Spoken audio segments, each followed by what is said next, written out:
Paddy procurement ఉంది. ఇక్కడ ఏ party అని వివక్ష చూపేయం. అది కూడా చాలా సిస్టమేటిక్గా ప్రొక్యూర్మెంట్కి వస్తే నేరుగా రైతు భరోసా కేంద్రం నుంచి టైం ఇవ్వడం, వాళ్ళు శాంపుల్ తేవడం, టెస్ట్ చేయడం, అక్కడి నుంచి ప్రొక్యూర్ చేయడం, రైస్ మిల్ పంపేయడం, ఇవన్నీ కూడా అక్కడ తేమ శాతం ఇవన్నీ చేసుకొని చేస్తాను.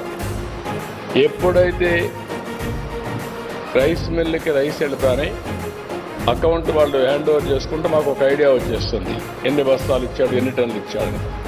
నెక్స్ట్ 1 అవర్ 2 అవర్స్ ఆ రోజే 48 అవర్స్ అన్నా ముందుగానే ఇచ్చేస్తున్నాం.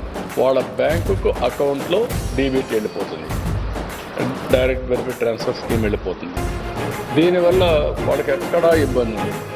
ఇది చేసినప్పుడు టెక్నాలజీ కూడా చెక్ చేసుకుంటున్నాం, ఆడిట్ చేసుకుంటున్నాం, మళ్ళీ IVRS తీసుకుంటున్నాం. అంటే డబుల్ షో, ఎక్కడ చిన్న మిస్యూజ్ కాకుండా ఎవ్వరు కూడా అజాగ్రత్తగా ఉండకుండా ఎన్ని జాగ్రత్తలు తీసుకోవాలని జాగ్రత్తలు తీసుకుంటున్నాం.